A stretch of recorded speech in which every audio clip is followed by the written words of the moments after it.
മാതൃഭൂമി ന്യൂസിലൂടെ മറ്റൊരു സഹോദരി കൂടി ഇപ്പോൾ തത്സമയം അവർക്കുണ്ടായ ദുരനുഭവങ്ങൾ അറിയിക്കാൻ ചേരുകയാണ്. സഹോദരി, മാതൃഭൂമി ന്യൂസിലേക്ക് സ്വാഗതം. താങ്കൾക്കുണ്ടായ ദുരനുഭവം എന്തായിരുന്നു? ആരാണ് താങ്കളോട് വളരെ മോശമായി പെരുമാറിയത്? തുറന്നു പറയാം. 2 വർഷം മുമ്പാണ് ഇങ്ങനൊരു ഇൻസിഡൻറ്റ് സംഭവിക്കുന്നത്. VK പ്രകാശ് എന്ന് പറഞ്ഞിട്ടുള്ള ഡയറക്ടറാണ്. അപ്പോൾ ഒരു കഥ പറയുന്നതുമായിട്ട് ബന്ധപ്പെട്ടാണ് അദ്ദേഹത്തെ ഞാൻ കോൺടാക്ട് ചെയ്യുന്നത്. അങ്ങനെ ഫോണിലൂടെ കോൺടാക്ട് ചെയ്തതിന് ശേഷം അദ്ദേഹം നല്ല രീതിയിൽ തന്നെയാണ് സംസാരിച്ചത്. എന്നിട്ട് പറഞ്ഞു ത്രെഡ് അയച്ചു തരാൻ പറഞ്ഞു. അങ്ങനെ ഞാൻ ത്രെഡ് അയച്ചു കൊടുത്തപ്പോൾ ആൾ പറഞ്ഞു എനിക്കിഷ്ടമായി, നന്നായിട്ടുണ്ട്, എന്തായാലും നമുക്കിത് ഫിലിമാക്കാം എന്ന് പറഞ്ഞിട്ട് കാണണമെന്ന് പറഞ്ഞു. അപ്പോൾ ഞാൻ പറഞ്ഞു അങ്ങനെയാണെങ്കിൽ സാർ കൊച്ചിയിൽ വരുമ്പോൾ ഒന്ന് പറയുമോ, അപ്പോൾ നമുക്ക് മീറ്റ് ചെയ്യാമെന്ന് പറഞ്ഞപ്പോൾ ആൾ പറഞ്ഞു ഇല്ല,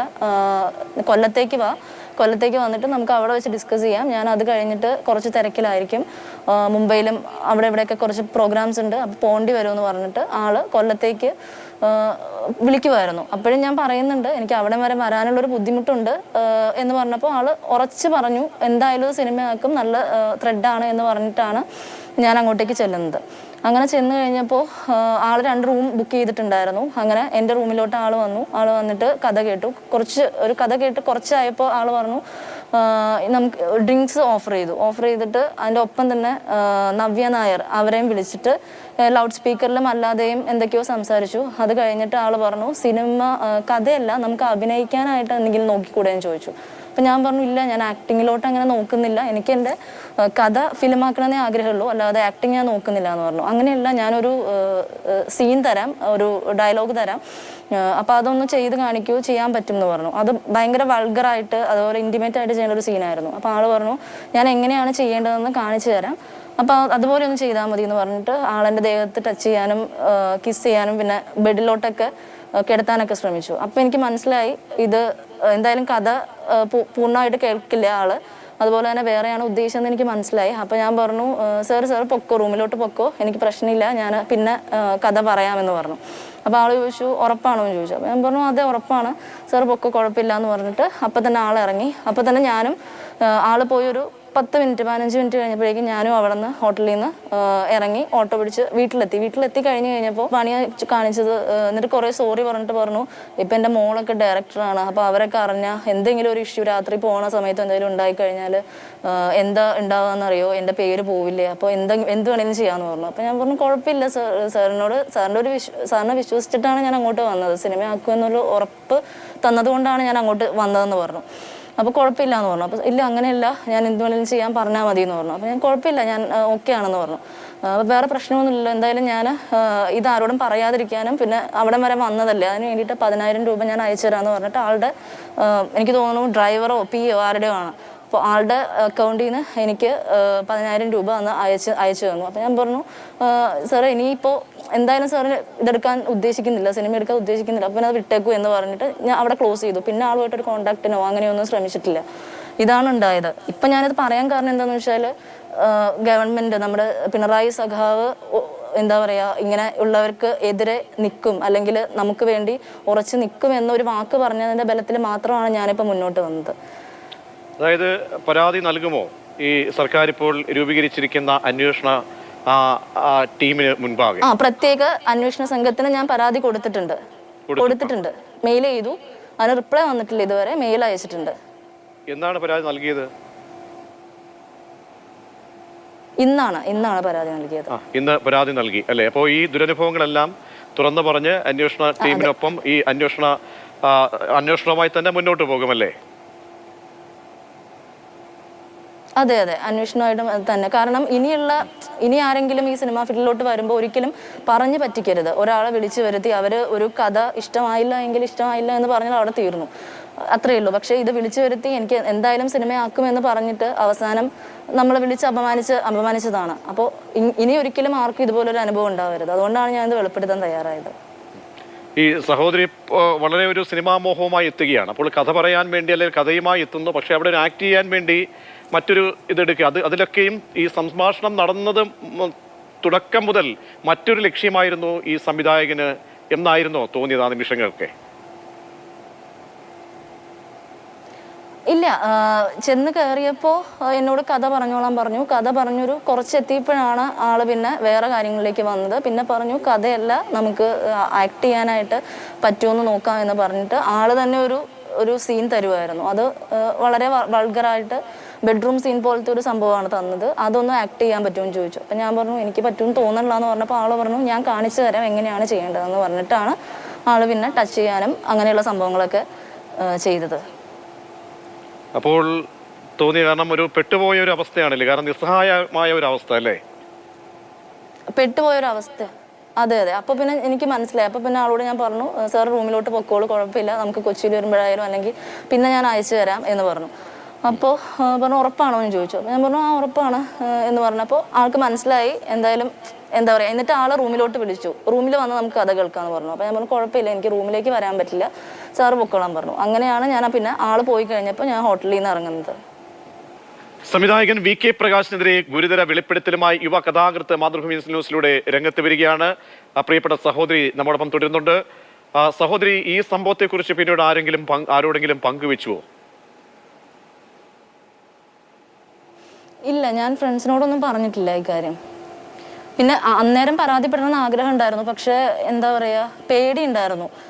ഈ എങ്ങനത്തെ ആളുകളാണ് ഒന്നും അറിയില്ല, അതുകൊണ്ടൊരു പേടിയുണ്ടായിരുന്നു. പക്ഷെ ഇപ്പം എനിക്കൊരു ധൈര്യമുണ്ട്, കാരണം പെൺകുട്ടികൾ വരുന്നുണ്ട്, മുന്നിലോട്ട് വരുന്നുണ്ട്. അതുപോലെ തന്നെ ഗവൺമെൻറ് കൂടെ ഉണ്ടെന്ന് പറയുന്നു, പിണറായി സഖാവ് കൂടെ ഉണ്ടെന്ന് പറയുന്നു. അപ്പോൾ ആ ഒരു വിശ്വാസത്തിൻ്റെ പുറത്താണ് ഞാനിപ്പോൾ മുന്നോട്ട് വന്നത്. ആ സമയവും സാഹചര്യവും ഒന്നുകൂടി പറയാം. ഒരു റേപ്പിന്റെ വക്കിലേക്ക് പോലും എത്തുന്ന ഒരു സാഹചര്യമായിരുന്നു, ഒരു ബലപ്രയോഗം നടന്നുവല്ലേ ആ സമയത്ത്? ആ സമയത്ത് ആള് ഈ ഒരു സീൻ അഭിനയിച്ച് കാണിക്കാമെന്ന് പറഞ്ഞിട്ടാണ് എന്നെ ബെഡിലോട്ട് കിടത്തുന്നതും അതുപോലെ കിസ് ചെയ്യാൻ ശ്രമിക്കുകയൊക്കെ ചെയ്യുന്നത്. അപ്പോഴേക്കും എനിക്ക് മനസ്സിലായി. അപ്പോൾ ഞാൻ സാറിൻ്റെ അടുത്ത് ഇങ്ങനെ പറഞ്ഞു നമുക്ക് കഥ കണ്ടിന്യൂ ചെയ്യണ്ടേ, അത് പറയാനാണല്ലോ വന്നതെന്ന് പറഞ്ഞപ്പോൾ എനിക്കൊരു കാര്യം ചെയ്യൂ, റൂമിലോട്ട് വരുമെന്ന് പറഞ്ഞു. അപ്പോൾ ഞാൻ പറഞ്ഞു ഇല്ല കുഴപ്പമില്ല, സാർ റൂമിലോട്ട് പൊക്കോളൂ, ഞാൻ പിന്നെ ഒരിക്കൽ പറയാം, അല്ലെങ്കിൽ ഞാൻ അയച്ചു തരാമെന്ന് പറഞ്ഞു. അപ്പോൾ പറഞ്ഞു ഉറപ്പാണോ എന്ന് ചോദിച്ചിട്ട് ആള് പിന്നെ പുറത്തേക്ക് പോവുകയാണ് ചെയ്തത്. ഈ സംവിധായകനെ കൂടാതെ മറ്റാരെങ്കിലും ഉണ്ടായിരുന്നു അവിടെ ഈ കഥ പറയുന്ന സമയത്തോ അല്ലെങ്കിൽ അതിന് മുൻപോ മീറ്റ് ചെയ്യുന്ന സമയത്ത് ആരൊക്കെ ഉണ്ടായിരുന്നു? ഇല്ല, ആരും ഉണ്ടായിട്ടില്ല. ആ സമയത്ത് നവ്യ നായരെ വിളിച്ചിട്ടുണ്ടായിരുന്നു. ആളെ വിളിച്ച് എന്തൊക്കെയോ സംസാരിക്കുന്നുണ്ടായിരുന്നു, ലൗഡ് സ്പീക്കറിലും അല്ലാതെ എന്തൊക്കെയോ പറയുന്നുണ്ടായിരുന്നു. അല്ലാതെ വേറെ ആരും ഉണ്ടായിട്ടില്ല. കാരണം ഇദ്ദേഹത്തിന്റെ കഥകളും ഇദ്ദേഹത്തിന്റെ പ്രതിഭയൊക്കെ കണ്ടിട്ടാണ് അങ്ങനെ ഒരു വിശ്വാസം തോന്നിയാണ് ഈ കഥയുമായി സമീപിക്കുന്നത് അല്ലേ? അതെ, തീർച്ചയായിട്ടും അദ്ദേഹത്തിൻ്റെ സിനിമകളൊക്കെ കണ്ടിട്ടുണ്ട്. അപ്പോൾ അത്രയും സീനിയർ ആയിട്ടുള്ള ഒരാൾ ഒരിക്കലും ഇങ്ങനെ പെരുമാറുമെന്ന് വിചാരിച്ചിട്ടില്ല. അപ്പോൾ ആളെൻ്റെ ത്രെഡ് ഇഷ്ടപ്പെട്ടു എന്ന് പറയുമ്പോൾ തന്നെ ഒരു വലിയ കാര്യമാണ്. അങ്ങനെയാണ് ആളെ അപ്രോച്ച് ചെയ്യുന്നത്. അപ്പോൾ ഞാൻ പറഞ്ഞിരുന്നു ത്രെഡല്ല, ഞാൻ കഥയായാലും ഞാൻ അയച്ചു തരാം, സാർ എപ്പോൾ ട്രിവാൻഡ്രത്ത് എവിടെ നിന്നാണോ കൊച്ചിയിൽ വരുന്നത് അപ്പോൾ നമുക്ക് കേൾക്കാം, കണ്ടാൽ മതി എന്ന് ഞാൻ പറഞ്ഞു. അപ്പോഴൊക്കെ ആൾ പറഞ്ഞു ഇല്ല കുഴപ്പമില്ല, നമുക്ക് കൊല്ലത്ത് വെച്ച് തന്നെ കാണണം, അല്ലെങ്കിൽ ഞാൻ വേറെ മീറ്റിങ്സും കാര്യങ്ങളുമായിട്ട് മുംബൈ അവിടെ ഇവിടെയൊക്കെ പോകും, അതുകൊണ്ട് കുറേ ലേറ്റ് ആവും എന്ന് പറഞ്ഞിട്ടാണ് എന്നെ അങ്ങോട്ട് വിളിക്കുന്നത്. ഞാൻ അതുവരെ പറഞ്ഞു ഞാൻ സ്റ്റോറി അയച്ചു തരാമെന്ന് പറഞ്ഞു. അത് വായിച്ചിട്ട് സാറിന് ഇഷ്ടമാണെങ്കിൽ പിന്നെ നമുക്ക് കൂടുതൽ അതിൻ്റെ കാര്യങ്ങൾ ഡിസ്കസ് ചെയ്താൽ പോരെ എന്നുള്ള രീതിക്കും സംസാരിച്ചു. അപ്പോൾ പറഞ്ഞില്ല കുഴപ്പമില്ല, എനിക്ക് ത്രെഡ് ഇഷ്ടമായി, കഥ നമുക്ക് സിനിമയാക്കാം എന്നുള്ളൊരു ഉറച്ച വിശ്വാസം ഉണ്ടായിരുന്നു. അതായത് ആ ഒരു വിശ്വാസം എനിക്ക് തന്നിട്ടുണ്ടായിരുന്നു. അതനുസരിച്ചാണ് ഞാൻ അങ്ങോട്ട് പോയത്. ഈ സമയമൊക്കെ ഇപ്പോഴും കൃത്യമായിട്ട് അന്വേഷണ സംഘത്തിലേക്ക് എത്തുമ്പോൾ അവർ ഒരുപാട് കാര്യങ്ങൾ ചോദിക്കും. അന്നത്തെ സമയം സാഹചര്യങ്ങളൊക്കെ അതൊക്കെ കൃത്യമായി തന്നെ അറിയിക്കാൻ പര്യാപ്തമാണല്ലേ? അതെ, തീർച്ചയായിട്ടും. അതായത് അന്നത്തെ ആ ഡേറ്റ് ഒന്നുകൂടി പറഞ്ഞു കഴിഞ്ഞാൽ 2022 ഏപ്രിൽ 5-ാം തീയതിയാണ്, 4-ാം തീയതി രാത്രിയാണ് ഇത് സംഭവിക്കുന്നത്. 4-ാം തീയതി രാത്രിയിലാണല്ലേ? അതെ. ഈ നിങ്ങൾ സംഭാഷണം നടത്തുന്ന സമയത്ത് തന്നെ ഈ പിന്നീട് ഒരു വേള ഈ കഥ കേൾക്കുന്നു, പിന്നീട് അത് നിർത്തിവെക്കാൻ പറയുന്നു, പിന്നീട് മോശം ദുരനുഭവങ്ങളിലേക്ക് പെട്ടെന്ന് അദ്ദേഹത്തിന്റെ ഒരു സമീപനം തന്നെ മാറുകയാണ്. വളരെ അപ്രതീക്ഷിതമായിരുന്നു അല്ലേ? അതെ, കാരണം കഥ കേൾക്കാനെന്ന ആളുടെ ഒരു ഭാഗത്ത് നിന്ന് മോശം ഒരു എക്സ്പീരിയൻസ് ഉണ്ടാവുമെന്ന് നമ്മൾ ഒരിക്കലും പ്രതീക്ഷിക്കുന്നില്ല. കാരണം അത്രയും വലിയൊരു ഡയറക്ടറാണ്, അത്രയും സീനിയർ ആയിട്ടുള്ളൊരു വ്യക്തിയാണ്. അപ്പോൾ ഒരിക്കലും അങ്ങനെ പ്രതീക്ഷിക്കുന്നില്ല. അങ്ങനെ ഒരു ക്ലൂ പോലും നമുക്ക് ഫോണിൽ കൂടെ ചാറ്റ് ചെയ്യുമ്പോഴോ അല്ലെങ്കിൽ സംസാരിച്ചപ്പോഴോ നമുക്ക് കിട്ടിയിട്ടില്ല. അപ്പോൾ അവിടെ വെച്ചിട്ട് കഥ പറഞ്ഞു തുടങ്ങിയിട്ട് തന്നെയാണ് സ്റ്റാർട്ട് ചെയ്തത്. അത് കഴിഞ്ഞിട്ട് പിന്നെ ആള് കഥയല്ല നമുക്ക് ഫിലിം ആക്ട് ചെയ്യാം എന്നുള്ള രീതിയിലേക്ക് കടക്കുമായിരുന്നു. അങ്ങനെയാണ് പിന്നെ മോശമായിട്ട് പെരുമാറാൻ തുടങ്ങിയത്. ഈ പ്രബലരായ ആളുകളാണ് ഇപ്പോൾ ഓരോരുത്തരായി ഇങ്ങനെ സിനിമാ ലോകവുമായി ബന്ധപ്പെട്ട് ആരോപണത്തിൻ്റെ ചുഴിയിലേക്ക് വരുന്നത്. അങ്ങനെയൊക്കെ നോക്കുമ്പോൾ ഈ സിനിമയെക്കുറിച്ചുള്ള കാഴ്ചപ്പാട് തന്നെ മാറുകയാണോ എന്ന തോന്നൽ സഹോദരിക്കുമുണ്ടോ? സിനിമയെക്കുറിച്ചുള്ള കാഴ്ചപ്പാട്, സിനിമ എന്നല്ല എല്ലാ ഫീൽഡിലും ഇതുപോലെ പ്രശ്നങ്ങളുണ്ട്. പക്ഷെ എനിക്കൊരു കാര്യം പറയാനുള്ളത്, ഒരിക്കലും ഒരാളെ പറഞ്ഞു പറ്റിക്കരുത്. അതായത് സിനിമയിൽ അഭിനയിക്കാൻ അല്ലെങ്കിൽ കഥ സിനിമയാക്കാം എന്ന് പറഞ്ഞിട്ട് വിളിച്ചു വരുത്തുവാണ്, അല്ലെങ്കിൽ ഒരു വാഗ്ദാനം തന്നിട്ട് അവസാനം അത് നമ്മളെ അപമാനിക്കുന്ന രീതിയിലാവുന്നത് അത് മോശമാണ്. അതുണ്ടാവരുത് ഒരിക്കലും. നിങ്ങൾക്ക് പറ്റില്ല എന്നുണ്ടെങ്കിൽ പറ്റില്ല എന്ന് തന്നെ പറയാം. അല്ലാതെ ഇങ്ങനെ എന്താ പറയുക, വിളിച്ചു വരുത്തി അപമാനിക്കുന്നത് ഒരിക്കലും ഒരു നല്ല കലാകാരന് യോജിക്കുന്ന ഒരു കാര്യമല്ല. സിനിമാ ലോകത്ത് അടച്ചാക്ഷേപിക്കില്ല, അതിൽ നല്ല ആൾക്കാരുണ്ടാവും. പക്ഷെ ഈ രണ്ടര വർഷം കഴിഞ്ഞില്ലേ, 2 വർഷത്തോളം ആകുന്നു. ഇതിന് എപ്പോഴെങ്കിലും ഇടയ്ക്ക് ഇക്കാര്യം ഒന്ന് തുറന്ന് പറയണമെന്ന് തോന്നിയിരുന്നോ? ഞാനത് അപ്പം തന്നെ തുറന്നു പറയണമെന്ന് ആഗ്രഹിച്ചതാണ്. പക്ഷെ എനിക്ക് സിനിമയിൽ ഞാൻ ആദ്യമാണ്. അത് മാത്രമല്ല എനിക്ക് വേറെ ഗോഡ് ഫാദർ ഒന്നുമില്ല. അപ്പോൾ പറഞ്ഞു കഴിഞ്ഞാൽ ഇതെങ്ങനെ, അതിൻ്റെ ഒരു ആഫ്റ്റർ എഫക്റ്റ് എന്തായിരിക്കും എന്നുള്ള കാര്യങ്ങളൊക്കെ ഞാൻ ചിന്തിച്ചപ്പോൾ വിചാരിച്ചു വേണ്ട എന്ന് വിചാരിച്ചിട്ട് വിടുമായിരുന്നു. പക്ഷെ ഇപ്പോൾ ആള് സോറി പറഞ്ഞു, അപ്പോൾ ഞാൻ അവിടെ വിട്ടു. അത് കഴിഞ്ഞിട്ട് ഇപ്പോൾ എനിക്ക് ഇങ്ങനെ ഒരു ധൈര്യം വന്നത് ഈ പറഞ്ഞ പോലെ ഗവൺമെൻറ് കൂടെ ഉണ്ട് എന്നുള്ളൊരു വിശ്വാസത്തിൻ്റെ പുറത്ത് മാത്രമാണ് ഞാൻ വന്നത്. പിന്നെ ഒരുപാട് പെൺകുട്ടികൾ വരുന്നുണ്ട്. അപ്പോൾ ഇത് ലോകത്തെ അറിയിക്കണമെന്ന് തോന്നി, ഇങ്ങനെ നടക്കുന്നുണ്ട് സിനിമാ ലോകത്ത് എന്ന് അറിയിക്കണമെന്ന് തോന്നി. അങ്ങനെയാണ് വരുന്നത്. അപ്പോൾ നീതിക്ക് വേണ്ടി ഏതറ്റം വരെയും പോകും തീർച്ചയായിട്ടും. കാരണം ഇന്നിപ്പോൾ പരാതി കിട്ടി, സ്വാഭാവികമായും നാളെ മറ്റന്നാളോ ഒക്കെ വിളിക്കുമെന്നാണ് പ്രതീക്ഷിക്കുന്നത്. അങ്ങനെ നോക്കുമ്പോൾ നമ്മൾ എവിഡൻസ് എല്ലാം തന്നെ നൽകി ശിക്ഷ ഉറപ്പാക്കണമെന്ന് തന്നെയാണ് അല്ലേ? അതുമായി ബന്ധപ്പെട്ടുള്ള മുന്നോട്ട് പോക്കാണ്. അതെ അതെ. ഈ പൊതുസമൂഹത്തിന്റെ ഒക്കെ ഒരു പിന്തുണ പ്രതീക്ഷിക്കുന്നുണ്ടല്ലേ? കുടുംബത്തിന്റെയും ബന്ധുക്കളുടെയും പൊതുസമൂഹത്തിന്റെയൊക്കെ?